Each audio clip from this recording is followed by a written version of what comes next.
warahmatullahi wabarakatuh. Halo semuanya. Terima kasih kepada tutor mata kuliah pendidikan anak SD yang memberikan kesempatan kepada kami untuk membuat video pembelajaran modul 7 kegiatan belajar 1. Saya Jessica Destiana yang akan bertugas sebagai moderator dalam presentasi kelompok 3 kali ini. Kelompok kami akan membahas modul 7 kegiatan belajar 1 mengenai pengembangan pendidikan anak di sekolah dasar.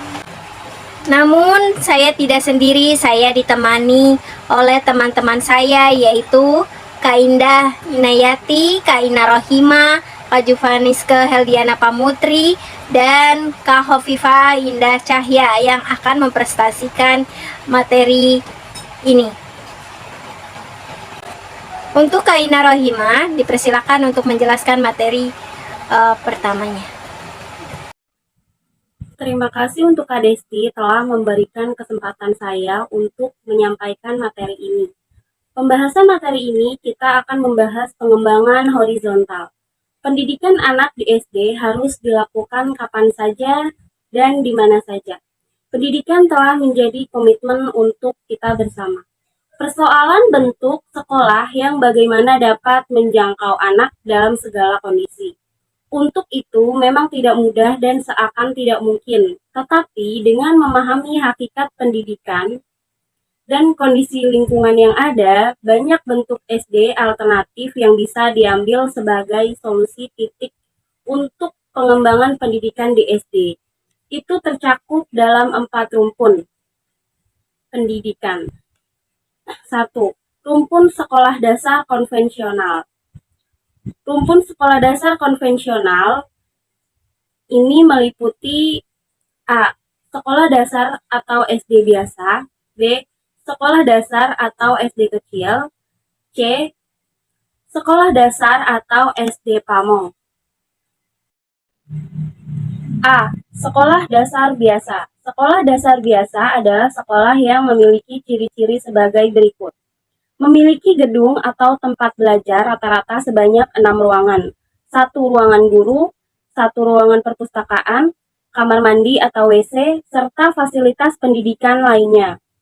Sekolah dasar tersebut umumnya dibangun dengan program InPres yang terdiri dari atas unit 1 dan unit 2 lengkap dengan perabotnya. Kurikulum yang digunakan untuk kurikulum nasional yang ditetapkan oleh Departemen Pendidikan. Proses belajar mengajar berlangsung setiap hari kerja, yaitu pagi hari atau siang hari. Dalam 1 minggu terdapat 33 jam pelajaran bagi setiap tingkat kelas, dan hari efektif sekolah berjumlah 240 sampai 245 hari dalam 1 tahun. Untuk mengatasi permasalahan yang dihadapi, gedung sekolah dasar biasa ini dapat dikembangkan menjadi bertingkat dan dapat memiliki lebih dari 6 ruangan belajar. Sekolah semacam ini biasanya terdapat di kota-kota besar, dengan jumlah siswa per sekolah melebihi 300 orang. B. Sekolah dasar kecil. Sekolah dasar kecil merupakan sekolah dasar yang pada awalnya dikembangkan di daerah terpencil. Sekolah dasar ini dikembangkan dengan ciri memiliki bangunan yang terdiri atas 2 atau 3 ruangan, dengan 2 atau 3 guru dan melayani 6 tingkat kelas, yaitu kelas 1 sampai kelas 6. Sekolah dasar kecil ini melayani penduduk yang berpindah-pindah titik dalam proses belajar mengajarnya menggunakan modul atau petunjuk penggunaan buku paket. Sekolah dasar kecil mendapat peraturan khusus untuk menjangkau anak-anak di daerah terpencil atau kepulauan titik. Untuk wilayah terpencil ini dilakukan juga program guru kunjung yang telah dirintis di Kepulauan Riau sejak Pelita 5. Selain itu, dilaksanakan pulau program Satuan Bakti Guru daerah terpencil bagi calon guru agar mempunyai bekal keterampilan yang lebih baik dan bertahan dalam menjalankan tugasnya. Sekolah dasar Pamong. Pamong merupakan singkatan dari pendidikan anak oleh masyarakat, orang tua, dan guru. Sistem Pamong ini berusaha untuk mendapatkan anak didik sebagai subjek pendidikan. melibatkan anggota masyarakat dan orang tua untuk berperan secara lebih aktif dalam pendidikan dan mengubah peranan guru agar dapat bekerja lebih efisien dan efektif. Peran masyarakat adalah membantu menyediakan tempat belajar. Peran orang tua adalah mendorong anak untuk belajar. Peran guru atau tutor adalah melaksanakan proses belajar mengajar. Dan peran anak adalah belajar dengan aktif. Dasar Pamong memiliki tingkat kelas yang sama dengan sekolah dasar biasa. Titik bedanya ialah kegiatan belajar mengajarnya yang disesuaikan dengan kondisi masing-masing anak atau orang tua sehingga tidak mengganggu kegiatan orang tua. Guru atau tutor disediakan sesuai dengan jumlah anak yang terdaftar. Sekolah Dasar Pamong diperuntukkan bagi anak-anak usia 7 sampai 12 tahun yang putus sekolah dan tidak bersekolah yang disebabkan oleh faktor sosial ekonomi di mana harus membantu orang tuanya bekerja. Sistem SD Pamong dapat berlangsung di mana saja. Artinya, sistem SD Pamong berusaha untuk mengubah pandangan bahwa belajar hanya dapat terjadi di dalam gedung sekolah dan anak yang putus sekolah berarti juga putus belajar. SD Pamong ini merupakan wadah untuk meningkatkan pemerataan kesempatan memperoleh pendidikan bagi anak didik untuk belajar. Sistem SD Pamong berusaha untuk tetap tidak berbeda dengan SD biasa. Perbedaannya hanya dalam proses belajar mengajar dan pengelolaannya. Sistem ini menuntut agar siswa belajar lebih aktif dan guru mengawasinya. Guru yang semula menjadi pusat perhatian dengan segala macam kemampuan yang dimilikinya, dengan sistem Pamong ini, tugas guru tersebut berubah menjadi motivator dan stabilisator. Sistem SD Pamong ini bertujuan untuk memperluas daya jangkau sekolah dasar agar secara efektif dan efisien dalam menyajikan kurikulum sekolah dasar kepada semua anak usia sekolah dasar, termasuk mereka yang belum dapat masuk sekolah secara teratur sehingga memperoleh surat tanda tamat belajar sekolah dasar. Sistem SD Pamong menggunakan 10 prinsip, yaitu sebagai berikut. 1. Pendidikan itu pada dasarnya merupakan proses belajar dari diri anak. 2. Belajar itu terjadi dan dapat berlangsung di sembarang tempat. 3. Pendidikan merupakan proses sosialisasi bukan proses mencerdaskan dan menampilkan siswa melainkan juga membentuk anak menjadi manusia yang memiliki tanggung jawab terhadap kesejahteraan bangsanya. 4. Kegiatan tutor dimaksudkan untuk mengembangkan jiwa kepemimpinan di kalangan siswa. 5. Materi pelajaran juga disesuaikan dengan kurikulum SD yang berlaku. 6. Belajar menurut irama kegiatan masing-masing dan belajar tuntas. 7. Partisipasi masyarakat yang memiliki keterampilan untuk dapat ikut serta mendidik siswa sangat diperlukan. 8. Struktur personel proses belajar mengajar dalam pusat kelompok belajar. 9. Pendidikan merupakan tanggung jawab orang tua, masyarakat, dan pemerintah. 10. Guru sebagai pembina pendidikan. Baik, untuk materi selanjutnya dapat disampaikan oleh Kak Indah. Assalamualaikum warahmatullahi wabarakatuh. Sebelumnya terima kasih kepada Kak Ina telah memberikan saya kesempatan untuk membacakan materi ini. 2. Rumpun sekolah dasar luar biasa.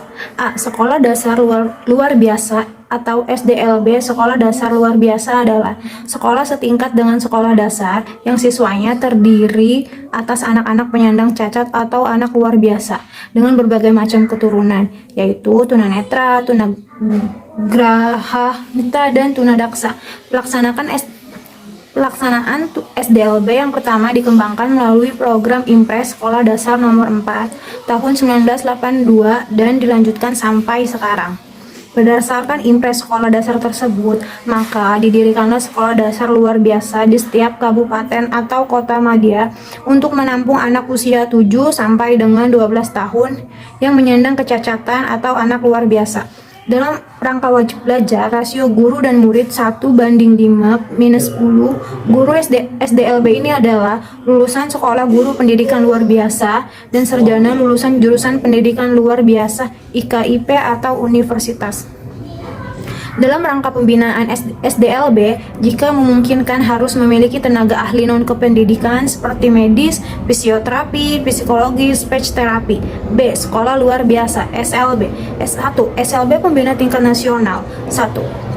SLB Pembina Tingkat Nasional ini adalah SLB yang melaksanakan latihan dan penyelenggaraan bagi tenaga kependidikan SLB, melaksanakan pengolahan dan pemecahan masalah di bidang pembinaannya, serta melaksanakan pengembangan SLB meliputi tingkat persiapan dasar dan menengah atau lanjutan.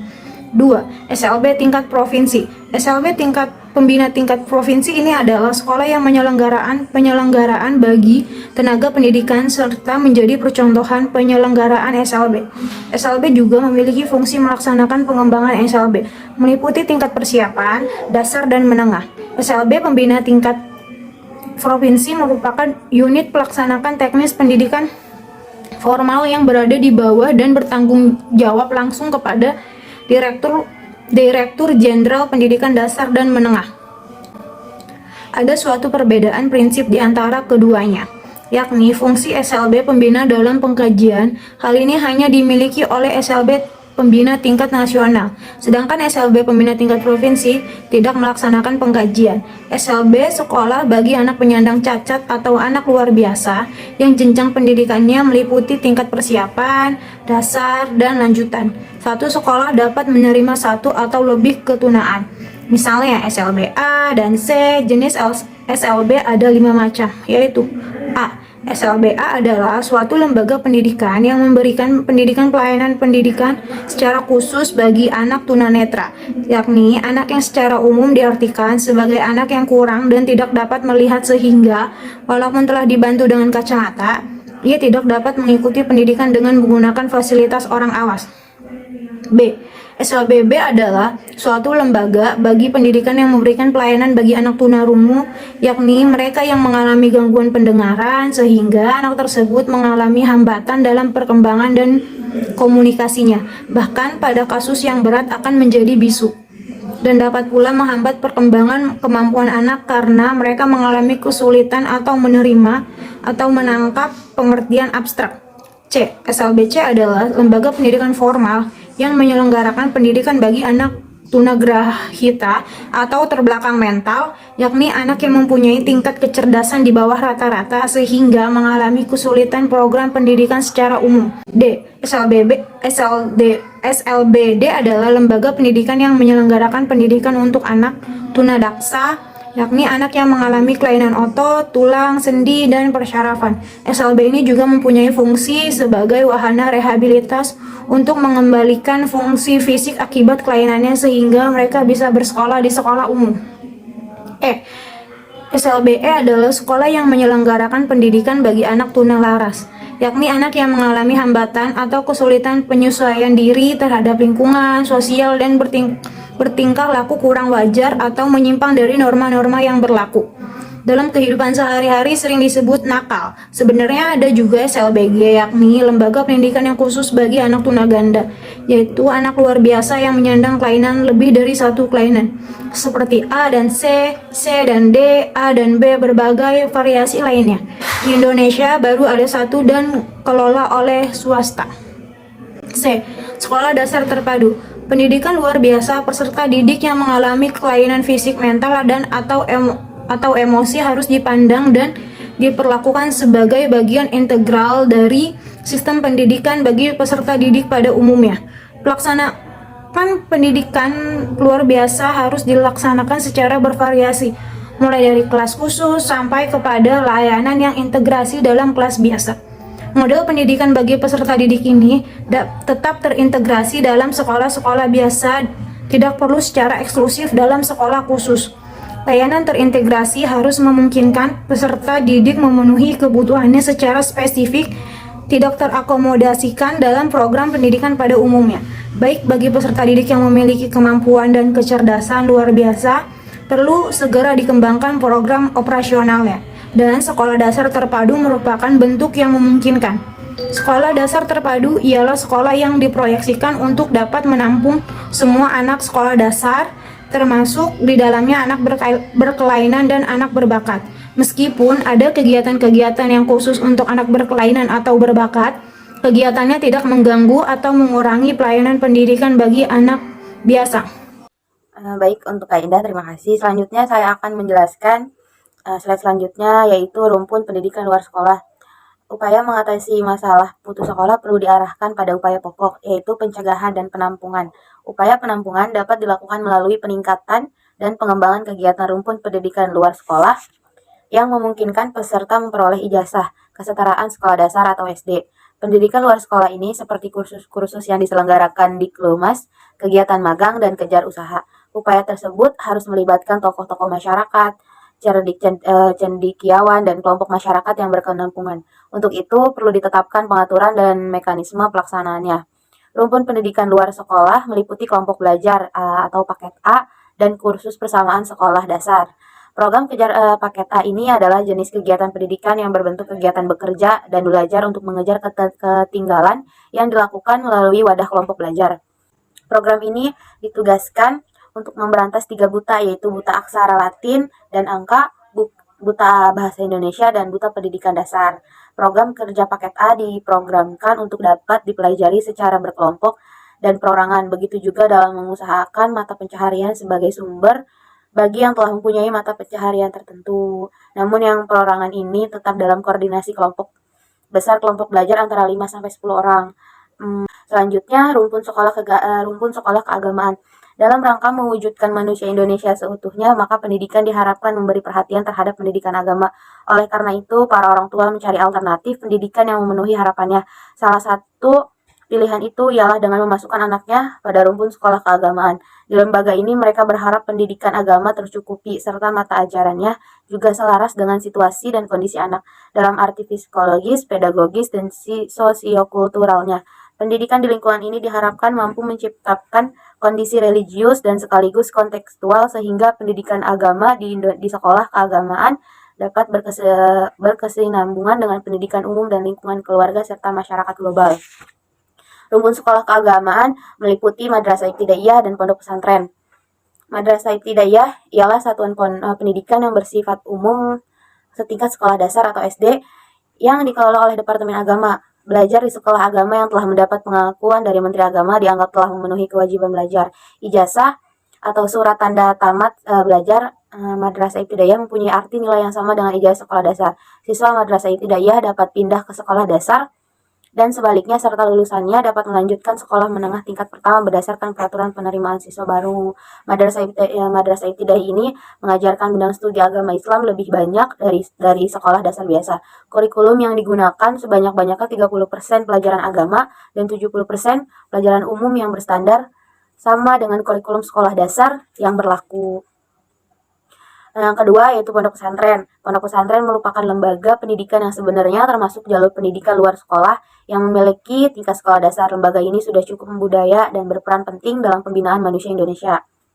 Kelebihan pendidikan pondok pesantren ialah suasana kehidupan yang religius dibandingkan dengan lembaga pendidikan persekolahan umum. Namun seiring perkembangan zaman, maka pondok pesantren memerlukan penjabaran agar tampak perannya dalam pembentukan manusia yang beriman dan bertakwa. Sebab dalam realitanya masih terkesan belum terpadu dengan satuan pendidikan lainnya. Pondok pesantren harus disadarkan memiliki 2 nilai yang mendasari pola perilaku dan interaksi edukatifnya, yaitu nilai religius dan nilai kultur tradisional.